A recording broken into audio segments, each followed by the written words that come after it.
Before we continue, please do subscribe to my channel. Maid number 1 arrived bright and early, 22 years old, fresh diploma, big smile, left crying before noon. The triplets Jackson, Jasper, and Julian had locked her in the linen closet and filled the keyhole with peanut butter. Maid number 2 lasted 3 hours. They discovered her fear of frogs. There were frogs in her shoes, frogs in the tub, even a frog under her soup bowl at lunch.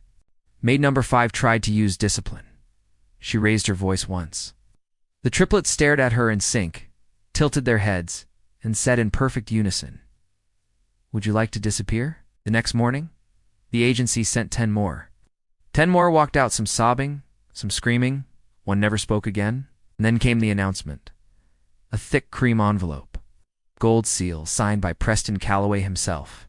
Wanted, one brave, unshakable maid.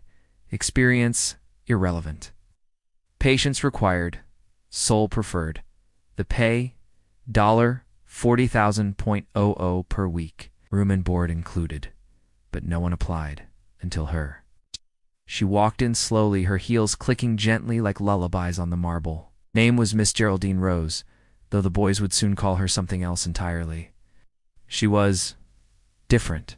Tall, soft-skinned, wrapped in layers of navy and pearl. Her salt and pepper curls were tucked beneath a wide hat.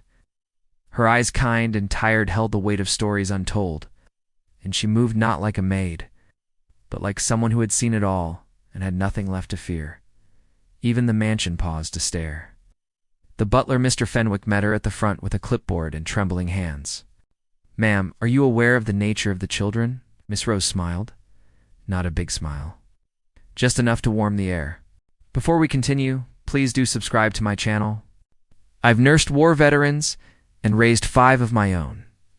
These boys, she said, taking the pen, they're just loud babies with rich socks. Fenwick blinked.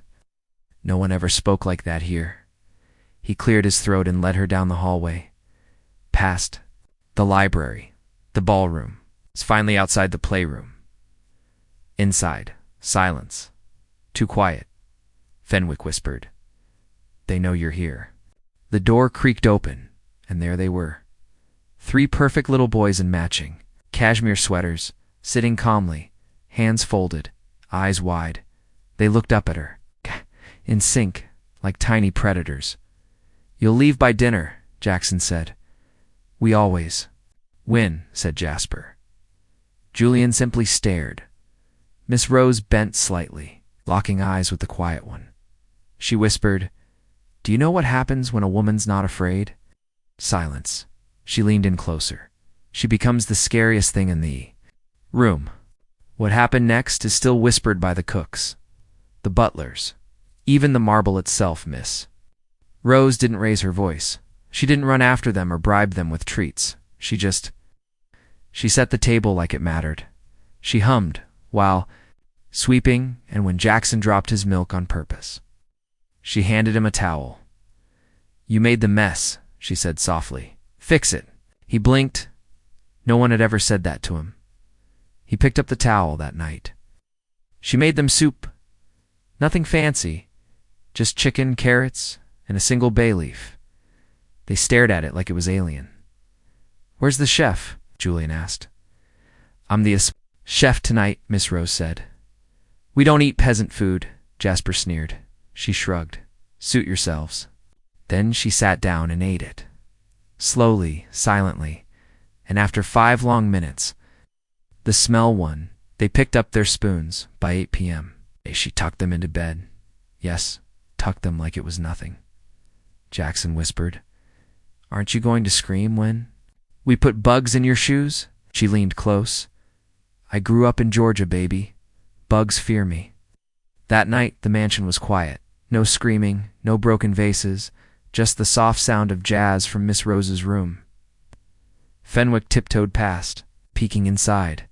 She was sitting by the window, knitting, smiling like she'd already won the boys, fast asleep in their own beds. No duct tape, no melatonin, jom, just peace. And so, the legend of Miss Rose began. But this was only the beginning. because the real story. The reason SUVs would later pull up at dawn is the reason the Calloway name would shake in fear. And the secret the boys had never told anyone was still waiting to be unlocked. One bedtime at a time. When the iron gates of the Lancaster estate groaned open the next morning, the sun was still rubbing sleep from its eyes. A gentle breeze rustled the hedges, as if whispering secrets about the day to come. And there she stood, Ms. Loretta May Johnson. A vision in soft navy blue. Oh. She wasn't a young woman anymore. 63 years of southern sun had kissed her. Skin, a deep mahogany, and time had etched gentle wisdom into the corners of her eyes. Her silver-streaked bun sat proudly atop her head, and a soft beige scarf framed her round face. With a small suitcase in one hand and a tote in the other, she looked up at the mansion for stories of cold elegance and silence. But it didn't intimidate her. Not the grandeur, not the reputation. Ms. Loretta had seen worse and healed better. The butler. Alfred greeted her at the door with a raised brow and a guarded tone. Ms. Loretta Johnson. Yes, sir. That's me, she replied. Her voice, warm and syrupy, smooth like a lullaby. She extended a firm hand. Alfred shook it cautiously. Hey, well, I'll show you to the children's quarters. Though I must warn you. Loretta turned, eyebrows lifting curiously. He paused. Daddy's. You've heard the stories? Oh, I've heard them. I've also raised 3 generations of babies. There ain't a story alive that scares me more than a child left unloved. Alfred gave a slight surprised nod. Suit yourself.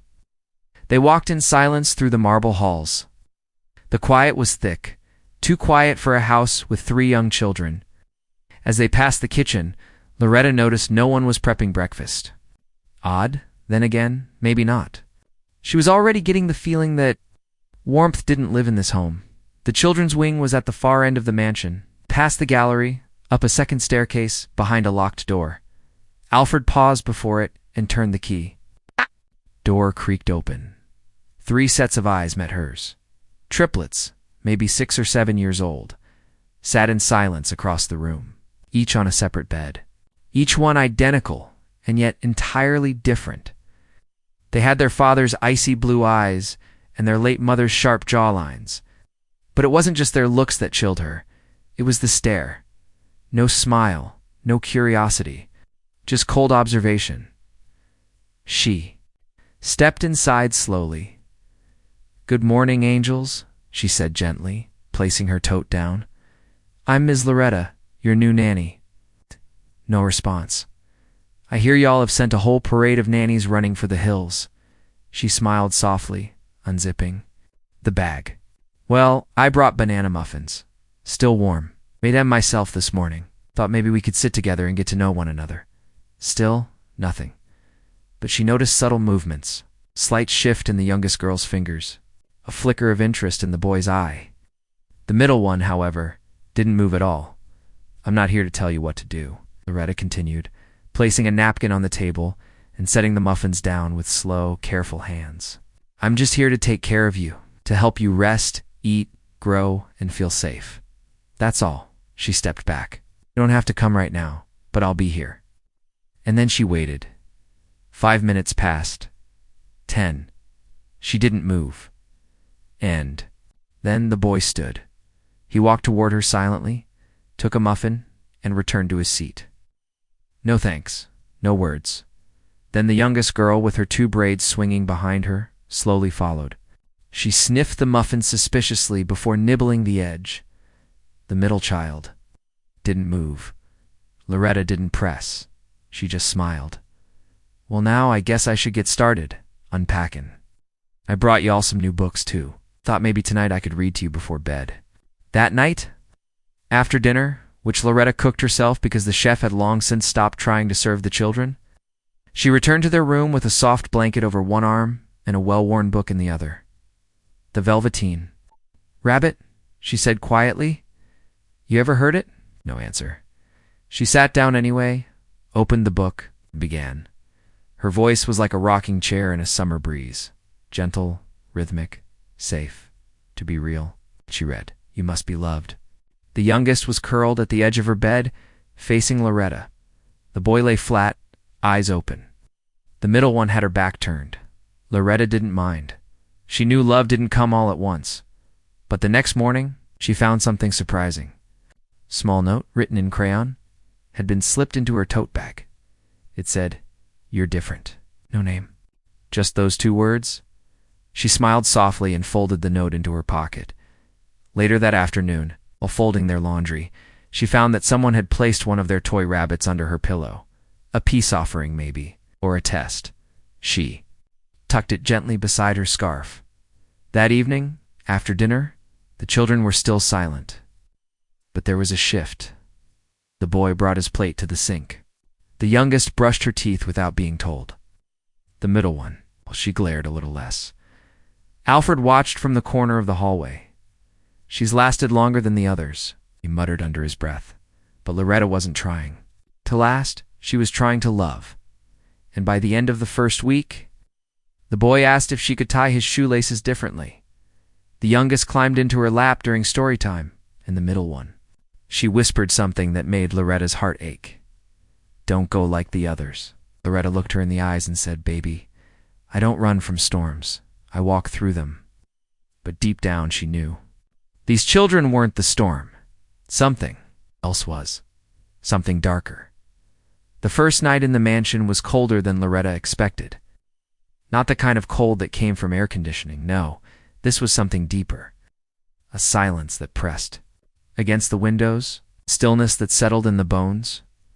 She lay in the narrow bed in the servants' quarters. Eyes open in the dark, her thoughts drifting to the children. Their eyes. Those quiet, glimmering eyes. Each one of them had stared at her like they already knew who she was. It's not just from the nanny agency. It's not just as the new help. No, like they'd seen her before. And yet, she'd never seen them in her life. The wind scratched gently at the window panes. Somewhere down the corridor, an old grandfather clock began to chime midnight. Loretta turned to her side. Her bones ached, not from age, but from something else. A knowing ache. Like her body sensed a storm before the clouds could show it. She closed her eyes, whispering a prayer under her breath. "Lord, give me strength.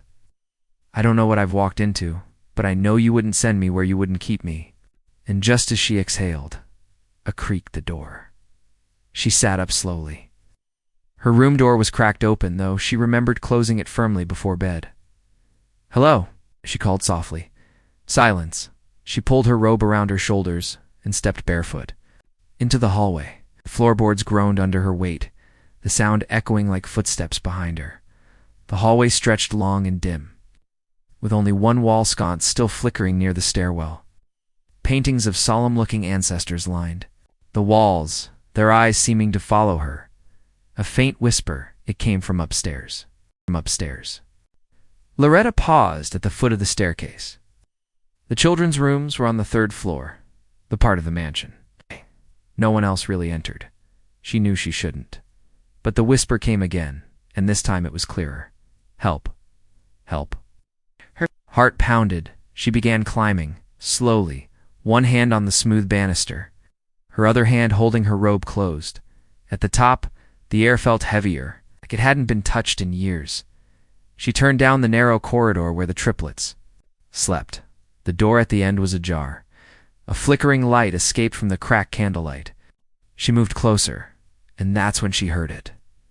3 voices, chanting, in a language she did not recognize. Ailer Donveth. Ailer Donveth. She pushed the door open just an inch. Inside, the triplets were standing in a triangle.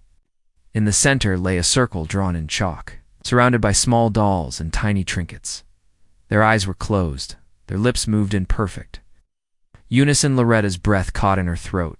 Suddenly, one of them, Elodie, turned her head sharply, straight, toward the door, toward Loretta. Her eyes locked with Loretta's, wide, dark, and ancient.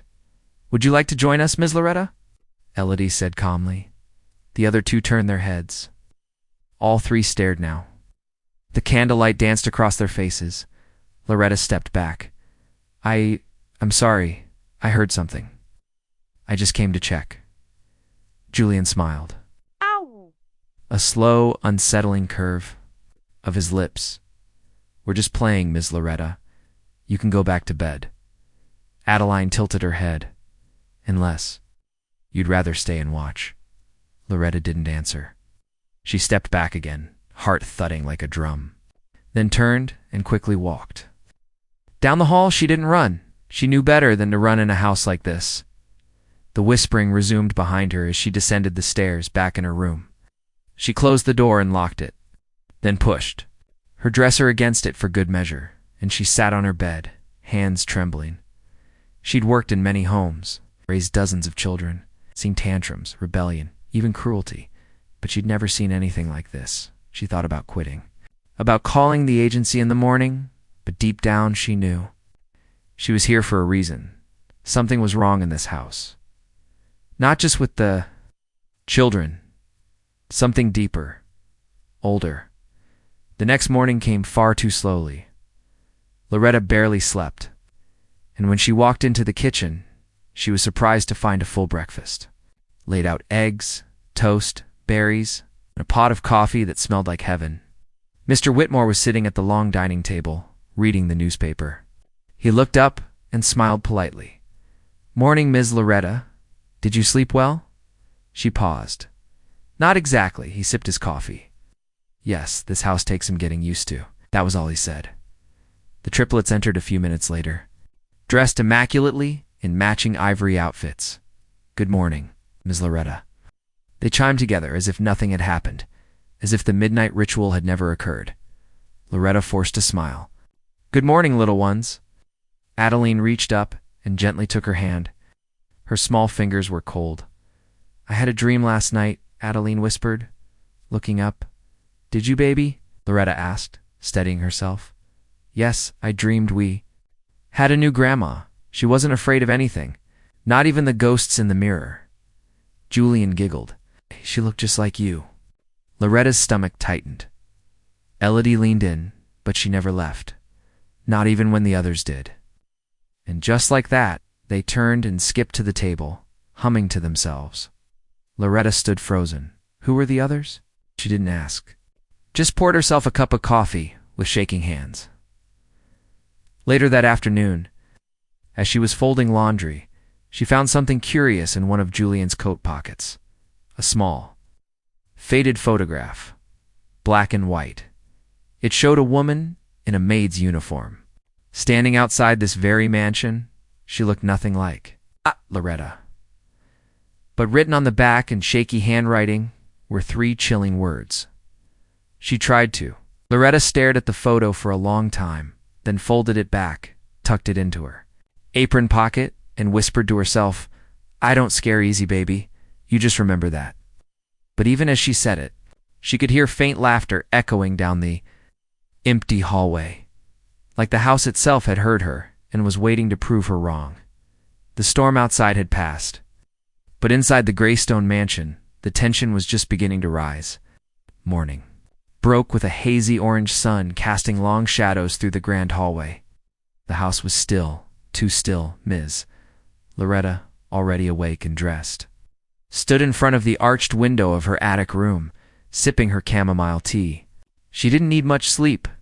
Years of being a mother, then a nurse, then a living caretaker for the elderly had trained her body to function on rest snatched in careful slivers.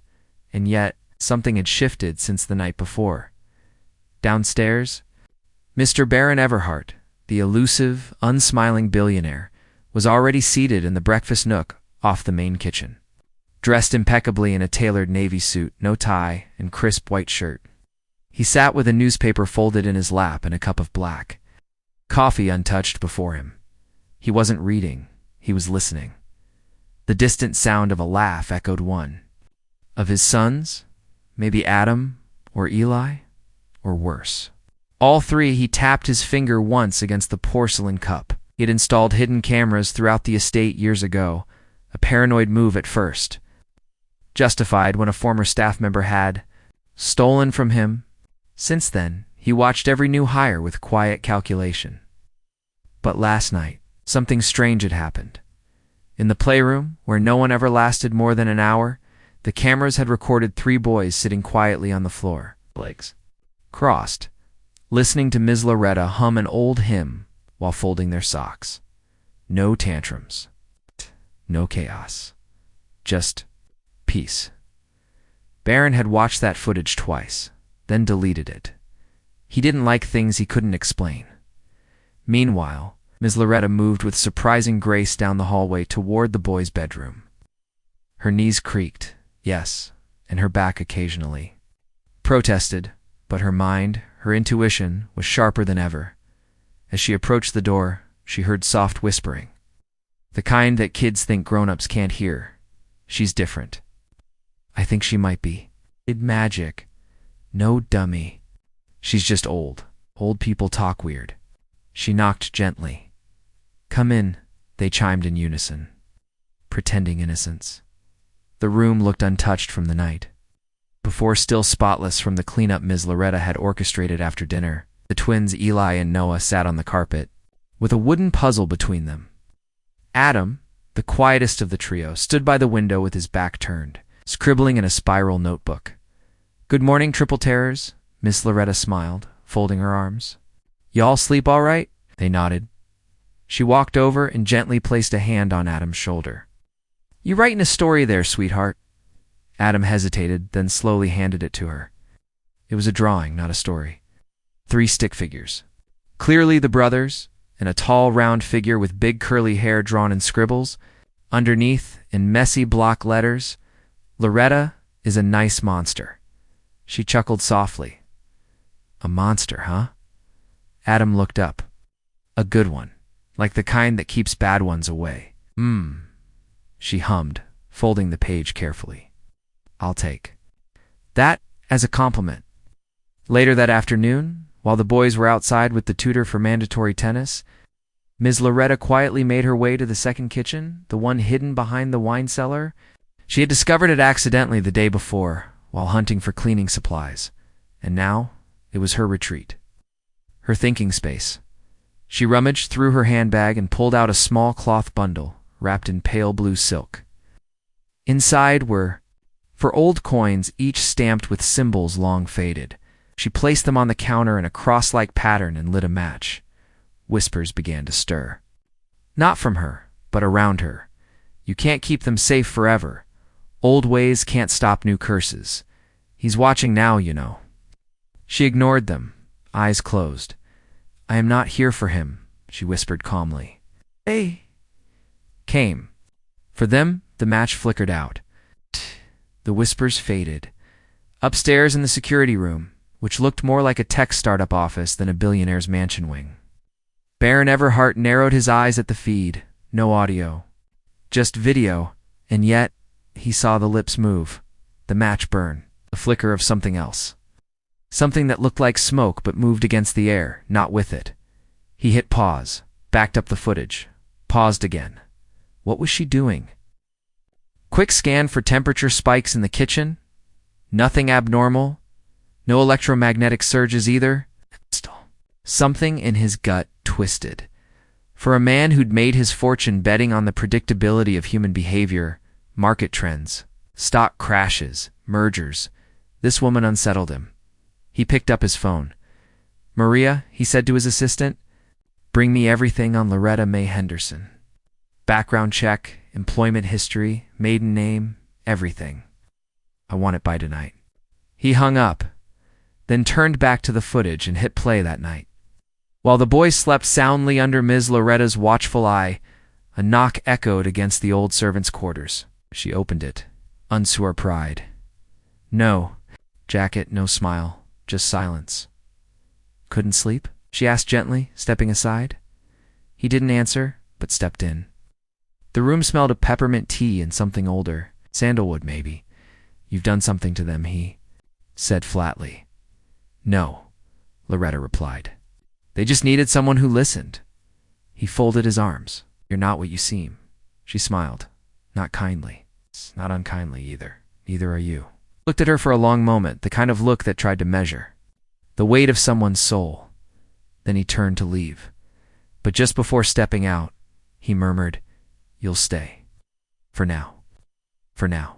She closed the door behind him and exhaled deeply. Didn't plan on leaving anyway, she whispered to the room. They're mine now, whether you know it or not. Rain lashed the windows like claws on glass. The old mansion groaned under. The pressure of the wind and lightning cast tall, crooked shadows through the hallways. Most people would have been afraid to be alone in such a house on a night like this, but not Ms. Loretta. She moved through the mansion with a small lantern in hand. Wearing a worn-out sweater and slippers, her hair tied in a loose wrap, she was humming softly an old gospel tune, low and steady like a heartbeat, as if the storm outside was nothing more than a background song. Earlier that evening, triplets had eaten quietly, too quietly. No mashed potatoes flying, no pudding wars, no monkey sounds. Just solemn little bites and lowered eyes. They kept glancing at the grandfather clock in the hallway, and then back at Ms. Loretta, as if trying to figure something out. When she tucked them in, she whispered her usual bedtime prayer over each of them, ending with her famous wink, "And the angels got you now, sugar." And now nearly midnight, Ms. Loretta walked back to the kitchen to put away some leftovers and make herself a cup of chamomile. But as she passed the hallway leading to the back of the house, she froze. A door one she hadn't noticed before stood. Slightly open, it led down to the basement. Funny, she thought. She'd walked this corridor dozens of times. Why hadn't she seen this door? Miss Loretta looked around. Silence. Even the storm had quieted for a moment, as if holding its breath. Without fully knowing why, she stepped closer. The air around the doorway felt colder, heavier. She pushed it open. K. Steps led down into complete darkness. Ms. Loretta stared into the abyss for a moment. Something in her bones told her not to go down there. But that same something deep, and old also told her the truth always hides, where people avoid looking. She clicked on her lantern and descended. The basement was larger than expected. Walls lined with dusty bookshelves, old oil paintings. Stacks of newspapers dating back to the 1940s. Cobwebs clung like veils. In the center of the room, an old rocking horse sat abandoned. And on one of the tables a row of photo albums. She wiped the dust off one inside, dozens of pictures of the triplets. But not as babies, no. These were black and white photos, grainy, faded, of three little boys who looked exactly like Chase, Chance, and Charlie. But the date said 1957. Her hand trembled as she turned the page. Another photo. This time of a woman standing behind the boys. She had warm, tired eyes, just like Miss Loretta's. And under the photo, Miss Josephine, the only one who lasted. Suddenly, dash bang. The door at the top of the stairs slammed shut. Miss Loretta jumped. Her lantern flickered. Then, footsteps not from above, but from behind her. She turned slowly, and there, in the faint light, three small figures stood at the far end of the basement, their faces hidden in shadow. Chase. "Chance, Charlie?" she whispered. No response. "Babies, y'all doing down here?" The figures took one step forward in unison. Lightning flashed through a crack in the boarded-up window, and Ms. Loretta's breath caught. The boys' faces were pale, older, wrong. Their eyes glowed faintly, not with light, but with something else. Something ancient, and then, just as quickly, boo. The lights came on. The triplets burst into laughter, running toward her. It was a prank. It was a prank. Ms. Loretta grabbed her chest and bent over, laughing through the fright. "Lord have mercy. Y'all gone? Send me to glory early?" Chase held up the old photo album. "We found this down here last month. Wanted to see if you'd get scared, like the others did," Chance added.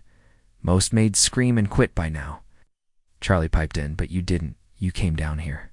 Ms. Loretta knelt and looked them each in the eye. "Boys, why do you do these things?" Chase looked down. It's a test," he mumbled. "Dad says people always leave. But if someone stays even when it gets scary, then maybe they're real." Ms. Loretta exhaled deeply. She touched each of their faces gently. Sweet boys. You don't need to scare folks to find out if they love you. You just gotta let them in. They were quiet for a moment. The storm outside had returned, but in that basement it felt warm. It's almost safe. Then another sound. A slow clap. Coming from the top of the basement stairs, Ms. Loretta looked up. There stood Mr. Langston, arms crossed, watching his face unreadable in the half-light. I didn't think you'd find the basement, he said softly. Ms. Loretta rose to her feet. I didn't mean to snoop, sir. The door was open. Stepped down slowly. She found Josephine, he said, almost to himself. She found the book. Ms. Loretta held his gaze. She looks like someone who loved them. Langston looked at his boys. She was the only one who stayed until you. There was a long pause, and then for the first time he smiled.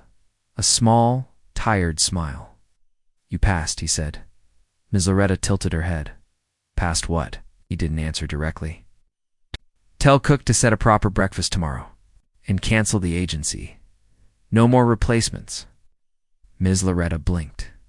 You mean I'm stin? Langston nodded once. You're hired. Permanently.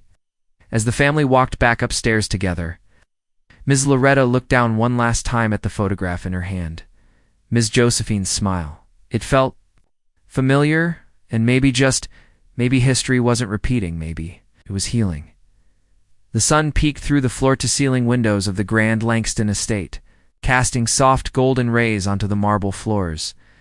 The storm had passed, but the air still carried its whisper, cool and crisp, as if the house itself had exhaled after holding its breath all night. Downstairs in the sprawling kitchen, the staff were already moving about. But it was different this morning. For the first time in years, the kitchen buzzed with quiet awe instead of panic. And at the center of it all stood Ms. Loretta. Her floral apron was dusted with flour, her silver hair tied neatly back, and her eyes calm as ever. On the counter, beside her were freshly made biscuits, scrambled eggs, sliced fruit, thick-cut bacon, and golden pancakes steaming on a platter. The smell was ... comforting, like Sunday mornings and warm hugs. Like home. The chef who'd resigned himself. 2 cereal on triple terror mornings just stood there, arms crossed, mouth slightly open. You made all this? He finally asked Ms. Loretta turned slightly. Children like choices, and hungry mouths don't cause as much mischief. Don't. Just then, tiny footsteps echoed from the marble hallway. 1, 2, 3. A hush fell over the room. The triplets entered in matching gray pajamas, hair tousled from sleep, and eyes half-lidded with suspicion. Arlo, the loudest usually, was the first to stop in his tracks. His nose twitched, then his eyes landed on the stack of pancakes. Who made that? He asked, squinting. Miss Loretta didn't flinch. She simply wiped her hands, turned, and smiled. I did. You boys must be starving. Cato sniffed the air and raised an eyebrow. Smells like cinnamon. It is, she replied warmly. Cinnamon apple pancakes with maple syrup. And the eggs are just the way you like them, soft scrambled with cheese. Milo, the quiet one, hovered behind his brothers. He looked at the food, then at Miss Loretta, then back again. What's the catch? He asked flatly. No catch, Loretta said softly. Just breakfast. It was Arlo who finally broke. He walked toward the counter, grabbed a biscuit, and took a bite, then froze. This is good. Loretta gave a small, knowing nod. Butter's from a local farm, not that store-bought nonsense. Kaito eyed him, then grabbed a strip of bacon. When he bit in, his face betrayed him, his eyes fluttered, and for a moment he looked like a boy again. Milo remained still. What's in the pancakes? He asked warily. Loretta chuckled. Apples, a touch of nutmeg, and love. Milo frowned. Love. Hard to explain. But it's what makes food feel like home. Milo slowly approached, took a piece, and bit in. Silence. And then, sat down at the table. One by one, they all did. Ms. Loretta served them like it was the most normal thing in the world. No fear, no fuss. She poured orange juice into their glasses, refilled their syrup, and even wiped Arlo's cheek when he accidentally got jam on it. Weird, Arlo muttered with his mouth full. Loretta smiled. Takes one to know one. A pause. Then, surprisingly, Arlo let out a small laugh. A real one. The staff watched from the hallway in disbelief. Is this happening? One of them whispered she got them to eat and sit together without throwing forks. The butler muttered, stunned, but Loretta wasn't done, as the boys ate. She sat at the table across from them. I'd like to get to know you three, she said gently. You've had so many people walk in and out of your lives. This must feel strange. Kato scowled. We don't talk to maids. I'm not a maid, she replied kindly. I'm Ms. Loretta, and I don't talk. I listen. The boys stared.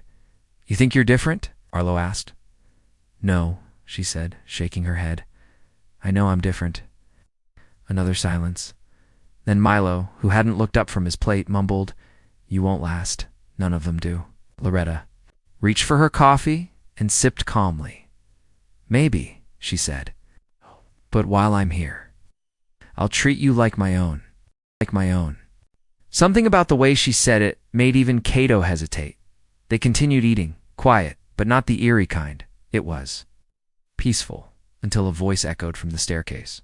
Loretta. Everyone turned. It was Mr. Langston. He was fully dressed, holding a newspaper under one arm and a mug of black coffee in the other. But unlike yesterday's distant demeanor, his gaze was focused. Curious, Sir Loretta greeted. He nodded toward the boys. You got them to eat? Boys get hungry, she said with a small smile. Just need to feel safe enough to enjoy it. Langston stepped forward, eyes lingering on the breakfast table. For a moment, just a flicker. Something softened in his expression. Impressive. Then, almost awkwardly, he added, Do you? Have enough for one more? The triplets froze. Mr. Langston had never eaten breakfast with them. He rarely even spoke to them during mornings. Miss Loretta pulled out a chair. I always make extra, she said gently, and so the billionaire sat. For the first time in what felt like years, all four Langston men shared a meal.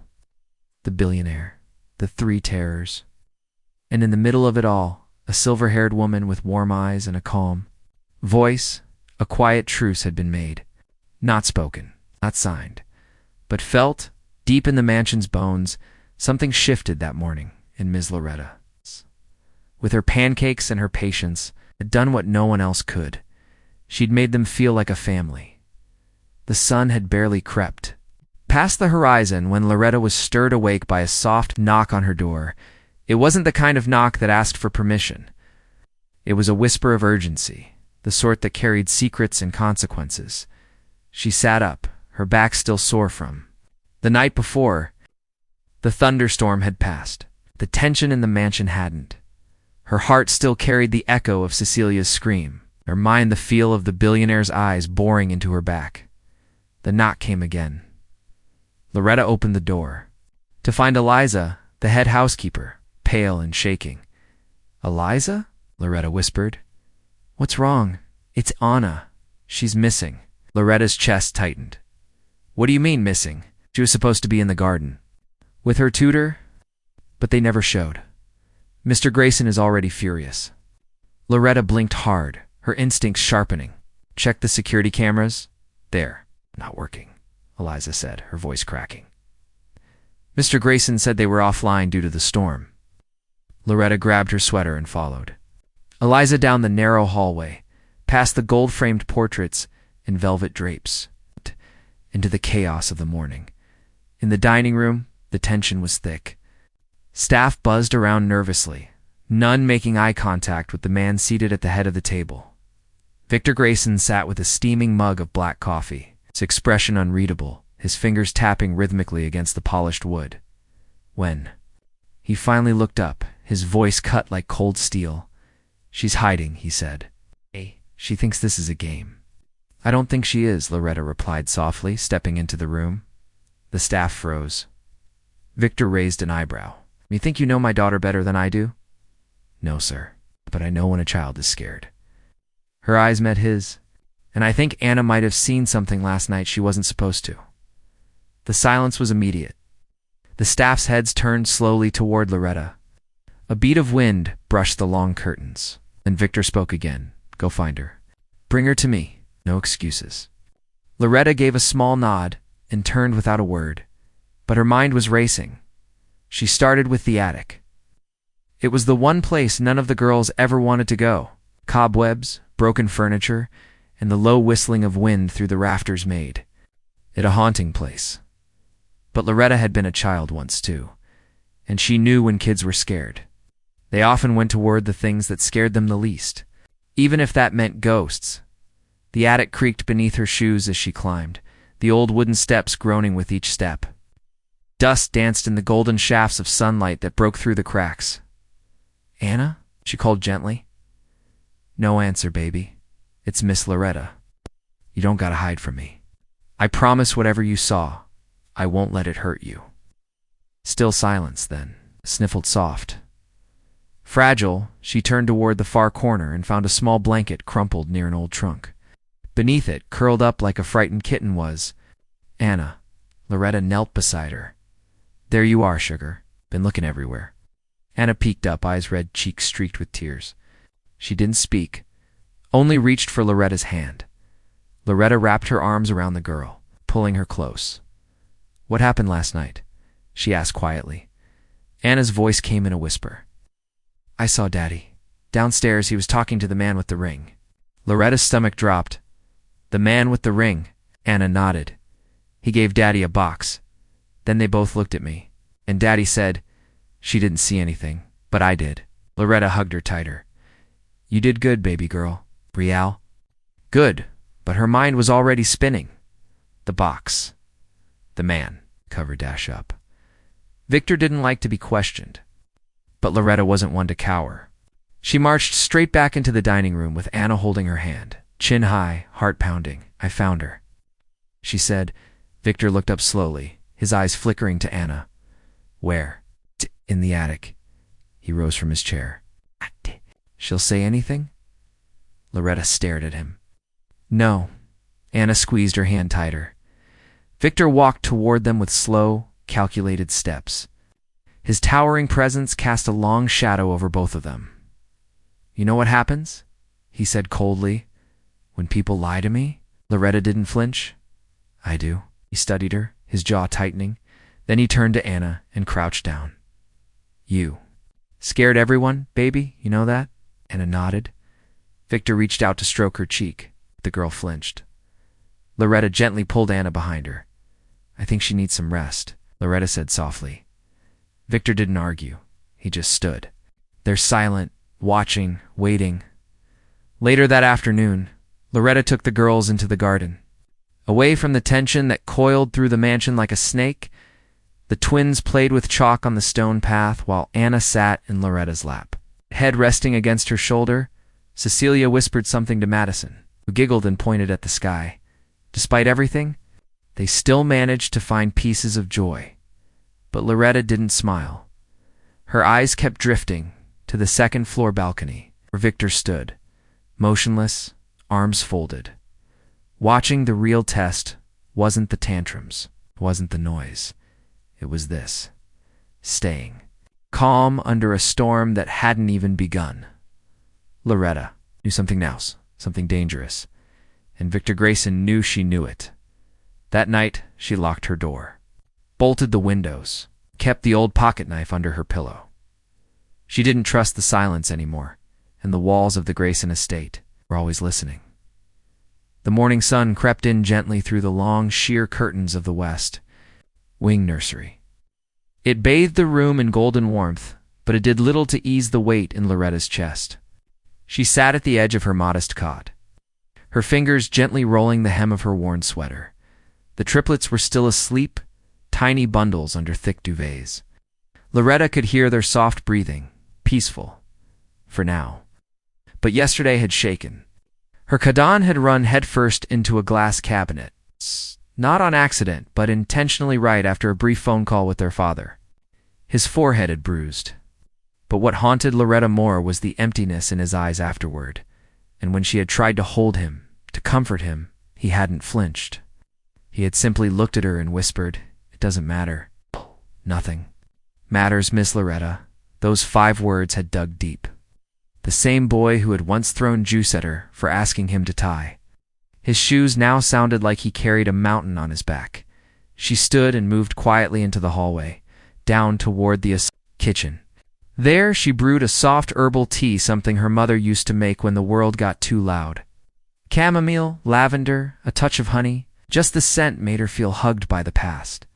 Maria, the head housekeeper, walked in holding a laundry basket and paused when she saw Loretta. "Couldn't sleep?" she asked softly. Loretta gave a small shake of her head. "I did, just restless thoughts." Maria tilted her head. "They're getting under your skin, aren't they?" "Not the problem," Loretta whispered. "It's what's behind them. Those babies aren't cruel. They're broken in ways most adults wouldn't survive." Maria sighed and set the basket down. "That house has seen more silence than it has love. It seeps into the walls after a while." Loretta took a sip of her tea, letting the warmth settle in her chest. "Has he, Mr. Caldwell, always been like this?" Maria looked toward the hallway that led to his study.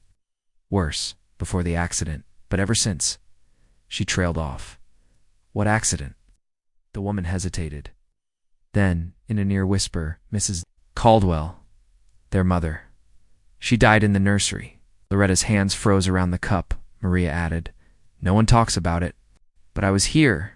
She had a seizure, unexpected, violent. The triplets were too. They were watching cartoons when she collapsed." Loretta clutched the edge of the counter.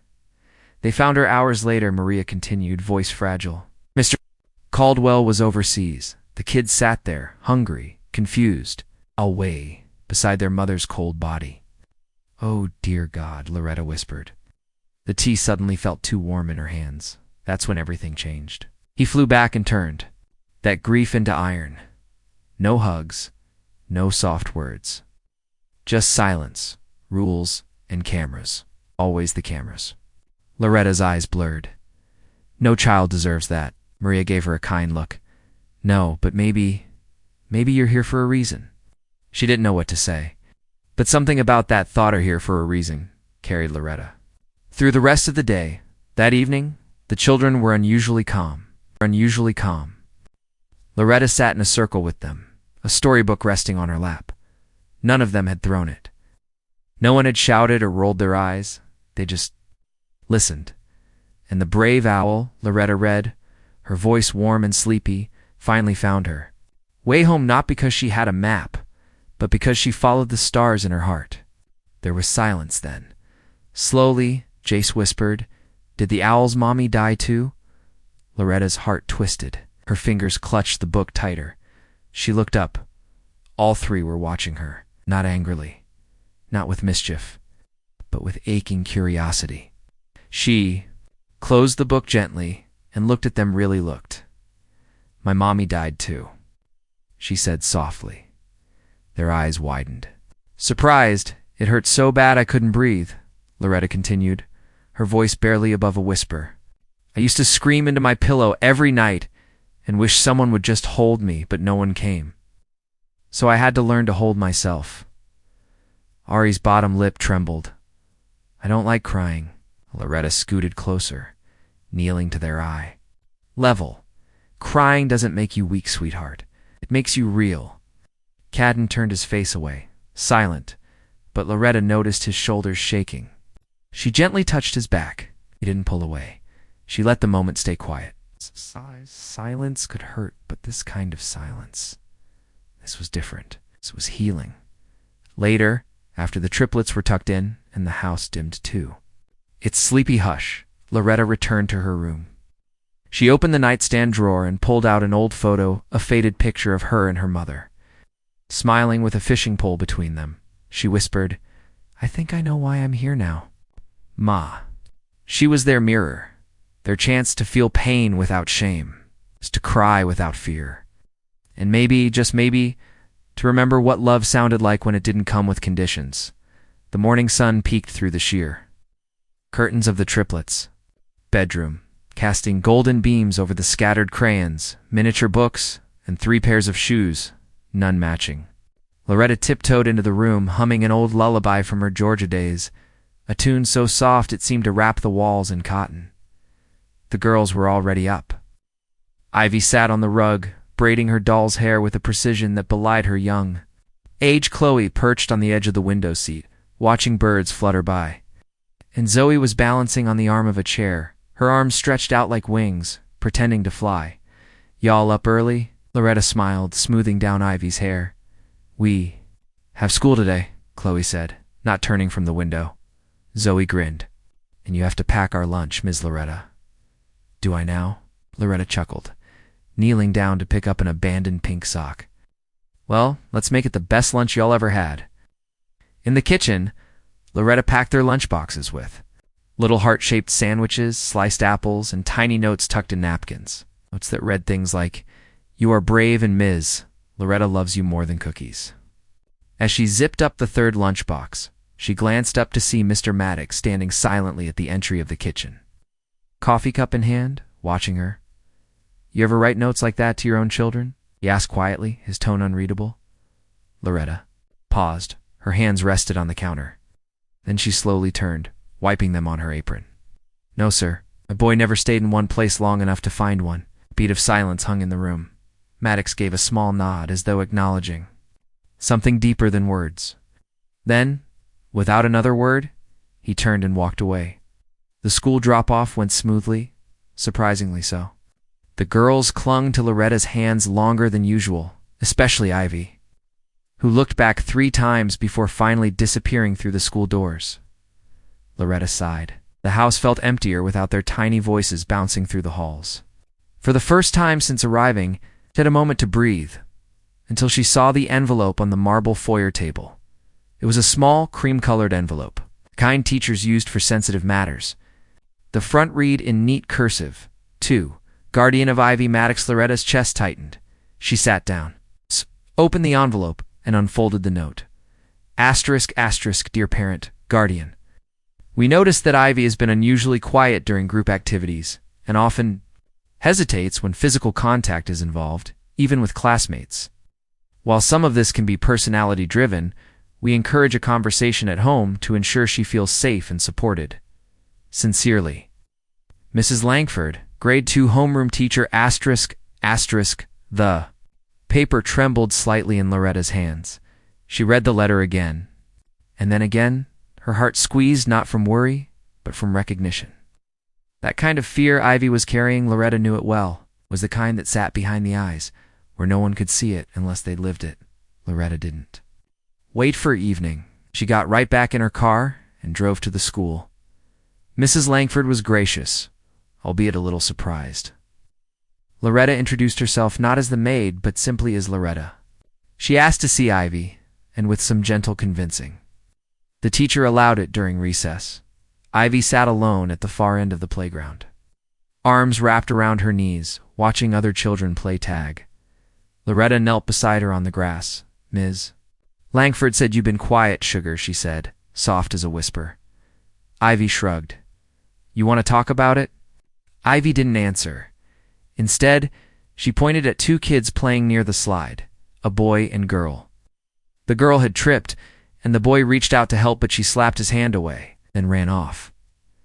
"I don't like being touched either," Ivy finally said. Loretta nodded slowly. "It's okay not to. Sometimes when people touch us, it don't feel right, even if they mean well." Ivy looked up, her eyes large and glassy. "Daddy doesn't hug. Ever." Loretta looked out across the playground. Maybe he forgot how. That evening, back home, Loretta tucked the girls into bed. Before leaving, she slipped the teacher's note onto Mr. Maddox's study desk, right on top of his signed stock. Reports she didn't leave a comment, so let the paper speak for itself.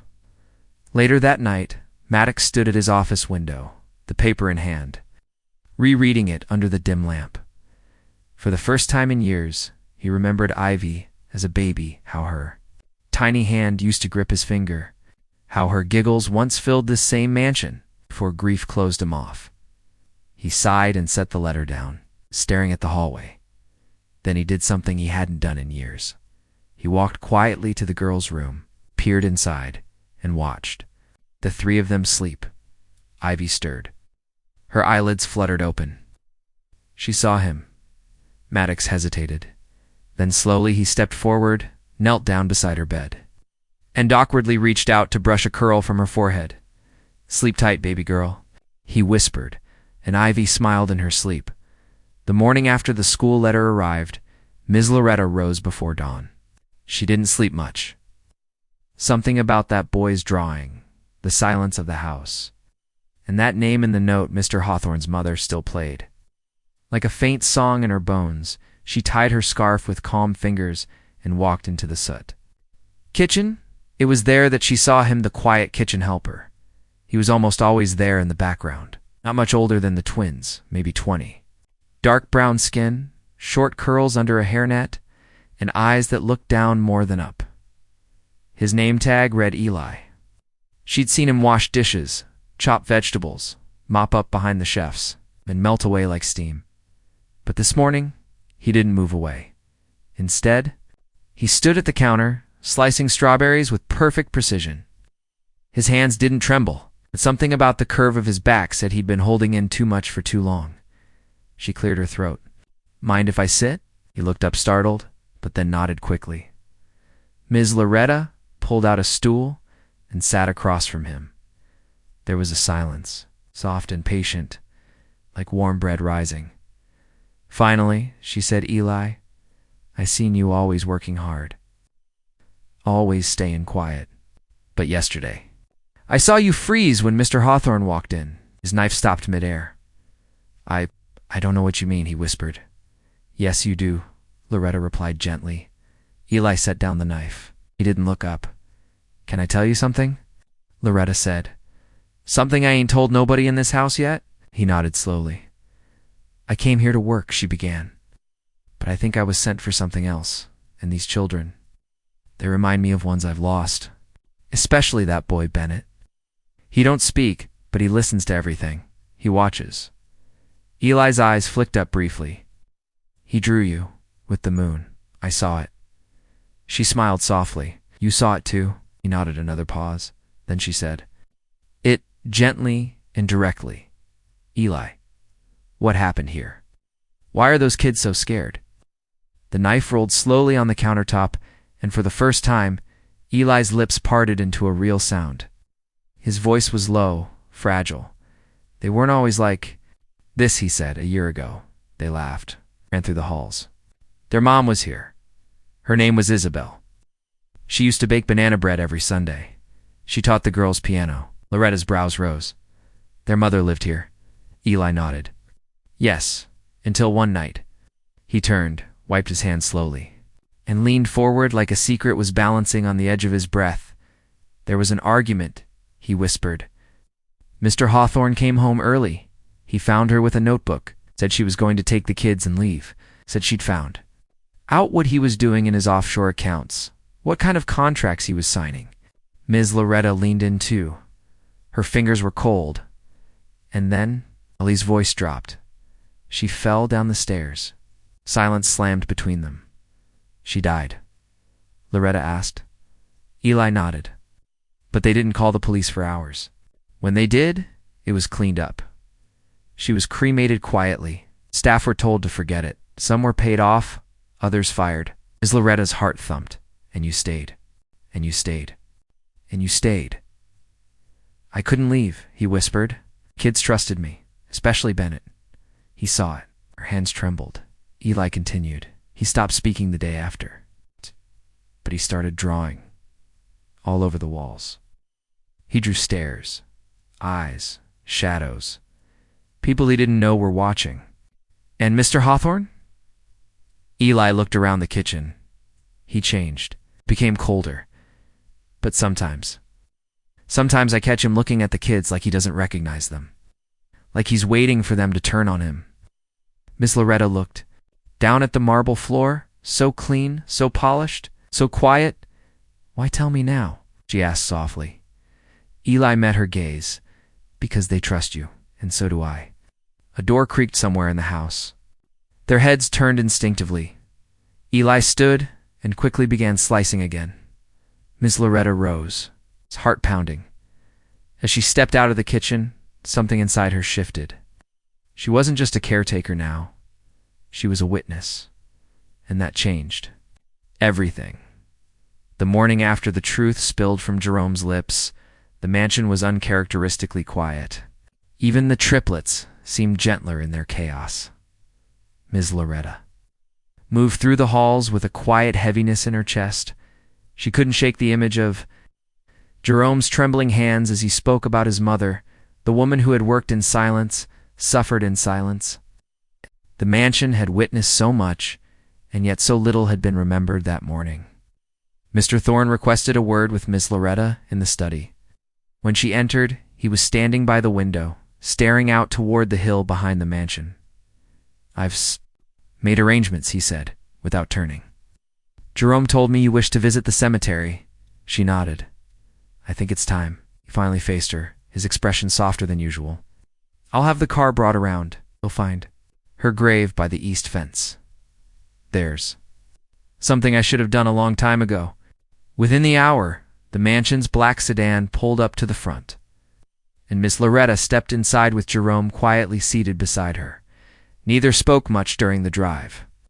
The road winded gently through the trees, the world outside muted and gray.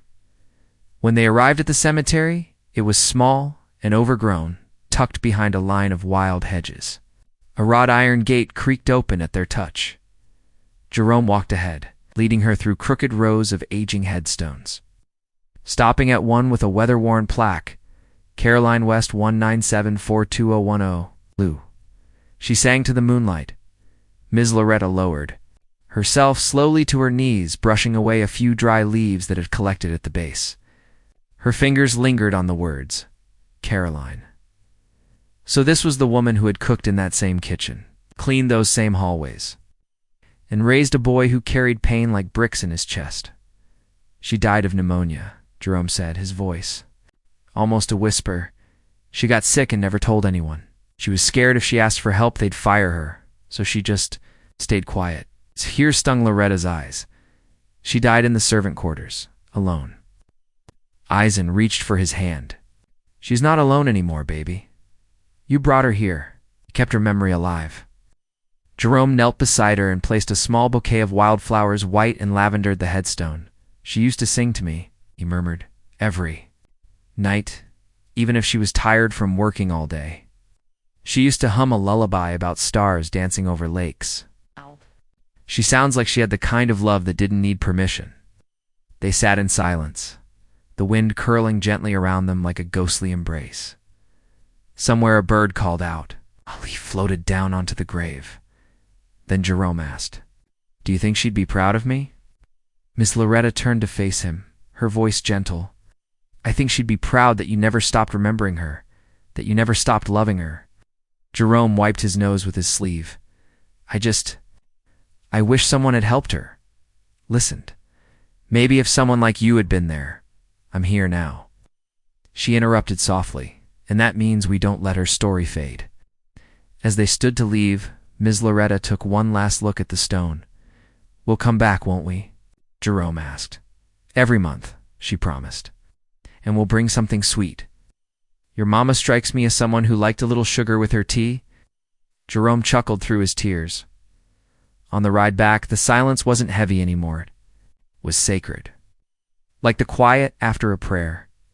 That evening, as they returned to the mansion, something felt shifted. Ms.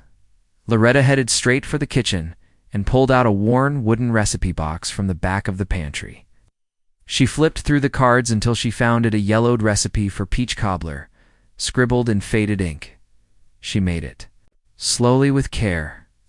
When it was done, she placed 2 warm slices onto delicate china plates, one for herself, one for a memory, and lit a candle in the kitchen window later that night. Jerome patted down the stairs in his pajamas, sniffing the air. "Peach cobbler?" he asked hopefully. With brown sugar crust, she winked. He grabbed a spoon and joined her by the window. They didn't speak much, just ate and watched the candle flicker in the dark. After a while, Jerome said, "I think the mansion's starting to feel warmer." Ms. Loretta nodded.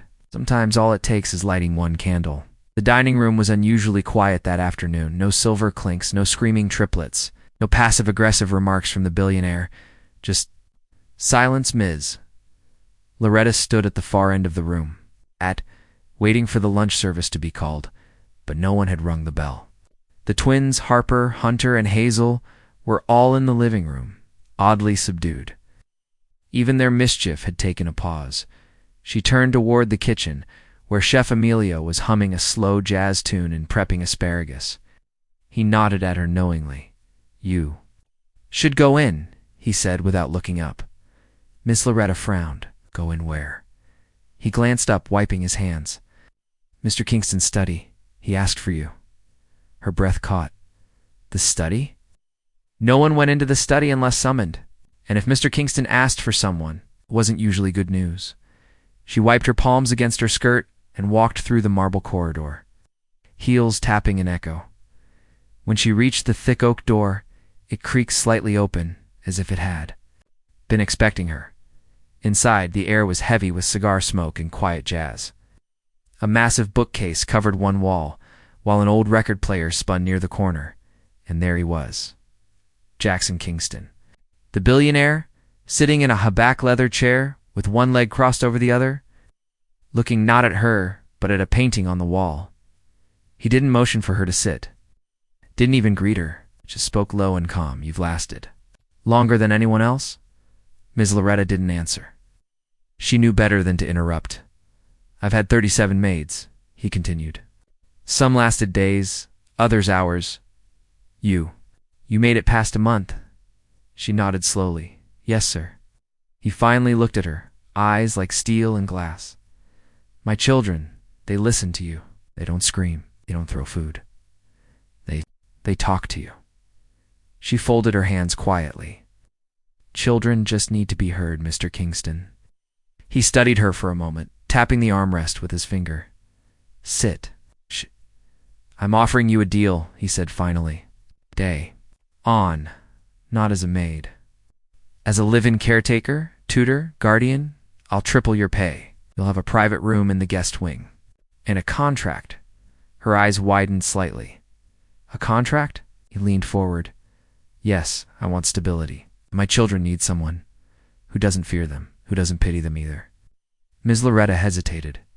"May I ask what brought this on, sir?" He looked away for a long moment before speaking. "My daughter Hazel. She wrote something." He handed her a folded paper. Ms. Loretta opened it. It was a drawing. 3 stick figures holding hands with a 4th larger one. In the center, it was labeled me, Hunter, Harper, and Miss Loretta. Our family. The older woman's throat tightened. "I see," she said quietly. Mr. Kingston stood. "I don't know what you've done to them, but they smile now. I hadn't seen a real smile in years." She smiled softly. "I just needed someone to sit at their level." He nodded, walking toward the window. "There's something else." Loretta turned her attention fully to him. "I have to travel. For a month? International deals? And I won't be reachable." She blinked. "And you want me to stay with them? Without you here?" He turned. "You're the only one I trust." The silence stretched again, full of weight and gravity. Ms. Loretta inhaled deeply. "Then I accept, sir, on one condition." His brow arched. "I want no interference. No nannies. No staff stepping in to undo what we've built." He considered it done. They shook hands. His grip was cold, but respectful. And just like that, the mansion had shifted. No longer was she the help. She was the anchor, the person who would now stand between 3 fragile children and the world. As she left the study, the twins were peeking from behind the velvet curtain, having clearly eavesdropped. Hazel squealed and ran up. "Are you staying?" "Forever." Ms. Loretta knelt to their level and smiled warmly. "I guess I am." Harper crossed his arms, trying to act tough, even through the scary nights.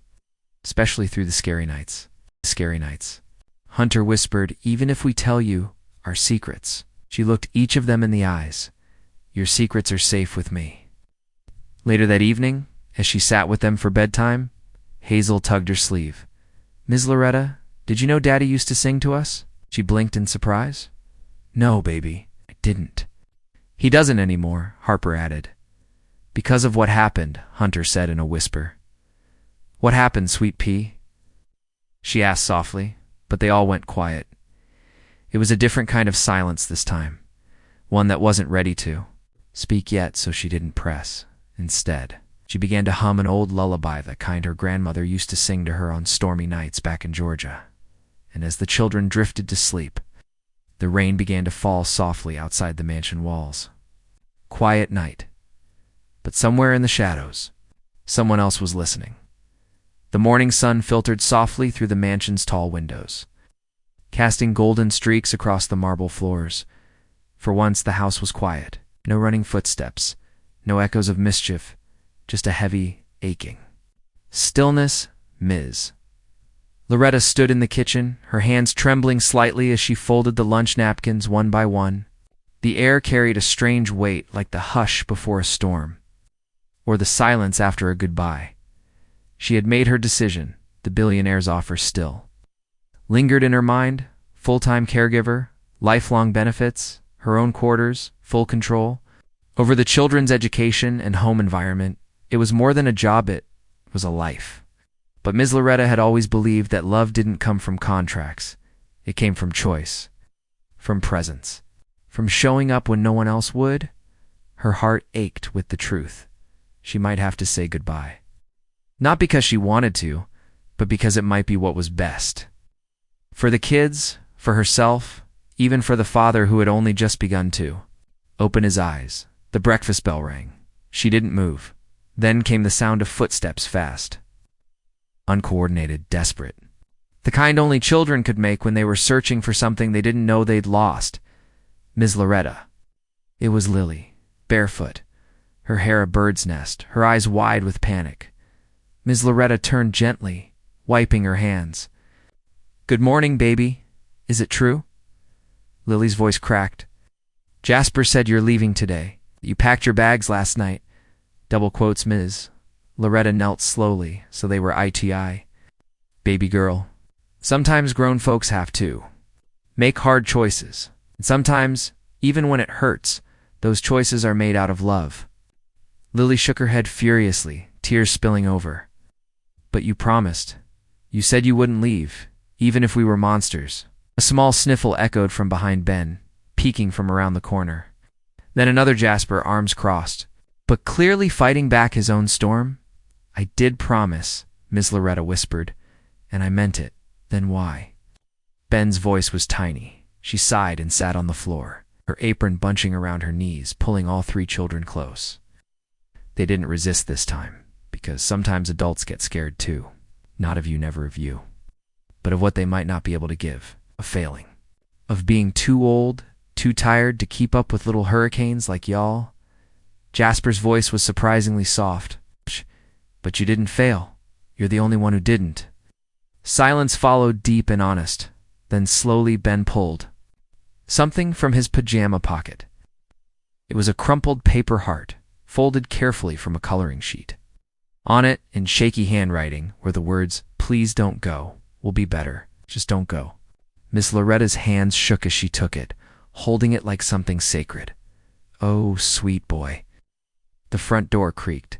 Heavy footsteps approached. The billionaire entered, dressed in a simple gray sweater and slacks, no suit today. Steel. In his eyes, only quiet resolve. He saw the scene. Miss Loretta on the kitchen floor, 3 messy-haired children wrapped around her. The note in her hands and tear-streaked cheeks that mirrored his own boys. He waited. When Miss Loretta looked up, he nodded once. "Do you still plan to leave?" She blinked. "I didn't want to, but I thought it might be better for them to have someone younger. Someone trained." He stepped forward. "You were never just someone. You are the someone. The one who got through, the one who stayed." Miss Loretta looked away. "But what about what you need? You hired me as a maid." He knelt beside them, eyes soft. "No, I begged you to be our compass." The room was silent again. Then Lily spoke. "Are you gonna marry her?" Ms. Loretta coughed in surprise. The billionaire chuckled his first laugh in months. "I think we're a long way from that," he said gently, "but I think we're learning what family means." Ben's little hand squeezed hers. "You're my family now." Jasper didn't speak.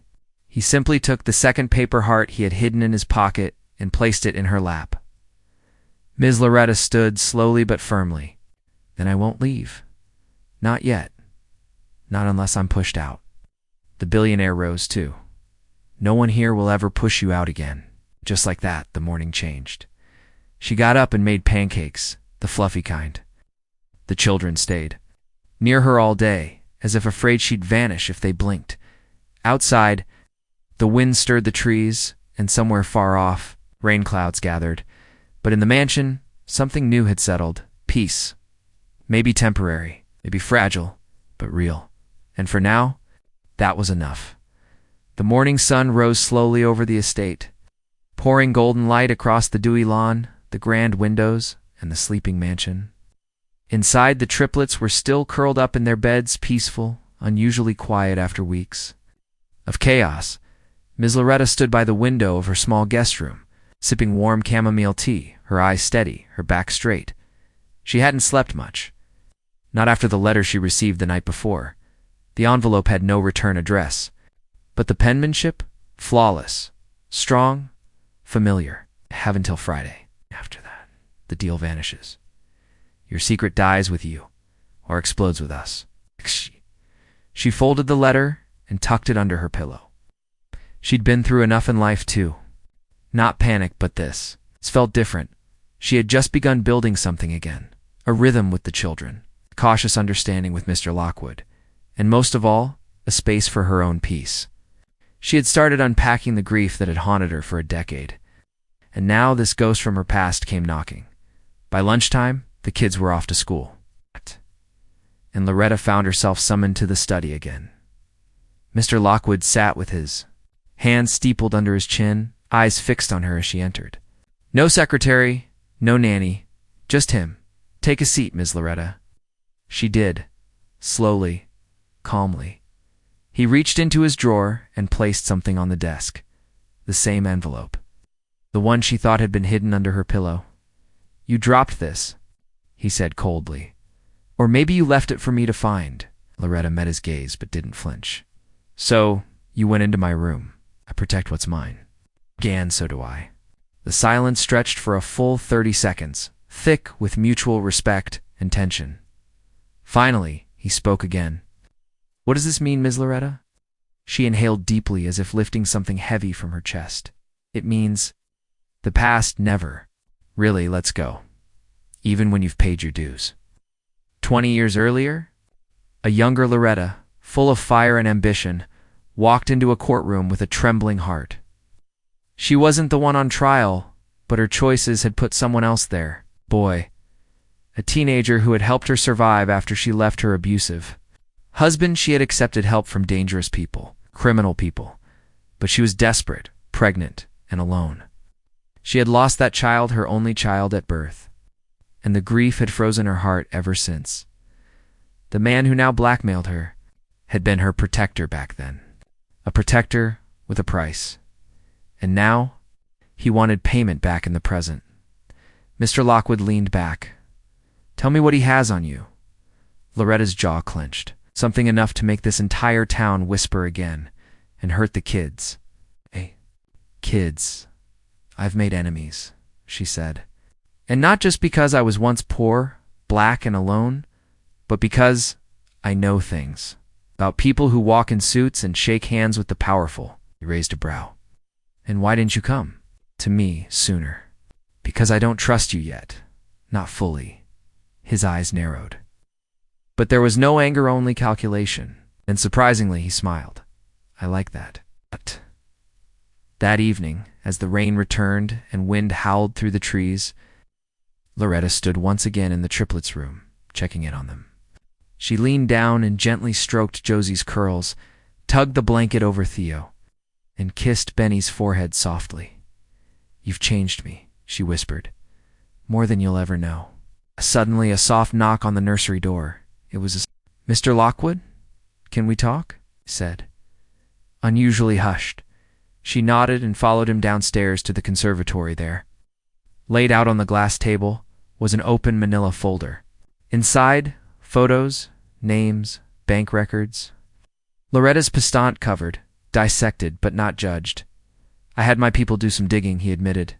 And I learned what happened to your son, what you went through. You were right to be scared. That man is dangerous. She looked away. I have a proposal, he said. Not the one I gave you before. This one is personal. Her eyes flicked toward him cautiously. He continued. If you agree, I'll take care of everything. That man will disappear from your life, legally and permanently. You'll never hear from him again. And in return, you don't leave, he said simply. You stay here, the children, with me. Loretta's heart trembled. You want me to stay? I've seen what you've done for them, and for me. This house feels human again. There was a long, long pause. Then Loretta's hand moved toward the folder. She closed it gently. I need time. You have it, he said softly. The next morning, the sun rose again, but the air felt clearer. Lighter, the triplets ran to the breakfast table, giggling over something Josie said. Mr. Lockwood actually smiled. The staff whispered about it, this strange joy in the mansion, but no one knew the secret decision brewing in Miss Loretta's heart. Not yet, because just as she poured milk into the children's cereal bowls, a small hand reached up to her apron pocket. It was Benny. He handed her a folded piece of paper. I found this in my backpack, said innocently. She opened it. Same envelope. Different message. You told him that was a mistake. Now the children. Pay? Her face went pale, and across the kitchen a new figure entered, a tall, clean-shaven man in a black coat, smiling like he belonged. The triplets looked up in confusion. Who's that, Ms. Loretta? Josie asked. Loretta's eyes locked on as she knew. He was here. The BLACKMAR. In the house. In disguise. And the final twist had only just begun. The quiet of the mansion had returned. But it wasn't the same silence Ms. Loretta first walked. In 2 weeks ago, this one carried weight. It was full of unspoken truths. New trust. The warmth of people who had healed in unexpected ways. The twins were playing with puzzles in the sunroom. The first time in years. No screaming, no hiding. No chaos, just giggles. Even Tessa, the eldest, was humming while helping Ms. Loretta in the kitchen. She had started to shadow her quietly. Curiously, as if learning from her was ... comforting Ms. Loretta stirred the soup slowly, her hands steady, her face softer than it had ever been. Then came the knock, not the heavy kind. This one was light. Gentle Mr. Alderidge stood at the doorway. Wasn't in his usual sharply pressed suit. He wore a sweater and soft pants. Still elegant, but ... human. He looked tired, but in a good way. Like someone who had finally exhaled. Can I come? He asked quietly. Ms. Loretta raised an eyebrow. You own the place, sugar, he chuckled. I think you do now. There was a pause. Then he spoke with a kind of vulnerability he hadn't shown since her first day. They're different now. Noticed I didn't think anyone could reach them, he admitted. I didn't think I could either. Ms. Loretta didn't say anything. She let the silence sit. I used to think being a good father meant shielding them, hiring them. Best, keeping them safe. Staying away from the mess. She stirred the pot again, not looking up, but maybe. It's about being present, even when it's messy. Ms. Loretta finally looked at him. It took you long enough. He nodded, not defensively but gratefully. I have something for you, he said, pulling out a letter. Ms. Loretta wiped her hands and took it. Her name was written in elegant script. She opened it. Her eyes scanned the page. Then they froze. Sir ... This ... this is? A full trust in your name, he said calmly. You'll never have to work again. You want to? She blinked. You changed this home. You changed me. And most importantly, you saved my children. in ways no therapy, no check, no elite expert ever could. Ms. Loretta folded the letter and placed it on the counter like it was glass. "I didn't do it for money." "I know," he said. "That's why you deserve it." He hesitated and added, "There's something else." She waited. "I'd like you to stay, not as a maid, not as an employee, but as family." Ms. Loretta looked him square in the eye. She had spent most of her life cleaning up after others, fading into backgrounds, folding into shadows. But for once, someone saw her clearly. She smiled. A quiet, proud smile. "I'll stay," she said softly, "but I ain't calling you my baby." Mr. Aldrich burst into laughter, a sound no one in that house had heard before. That evening, as the sun dipped low and the house filled with laughter and the aroma of warm cornbread and stew, Ms. Loretta stepped outside. She looked up at the sky. "I told you, Margaret," she whispered. "They just needed a little old-fashioned love." Behind her, the mansion glowed, not with chandeliers, but with the soft golden light of healing. And Miss Loretta, she wasn't just the maid who survived the billionaire's terrors. She was the woman who loved them back to life. The end.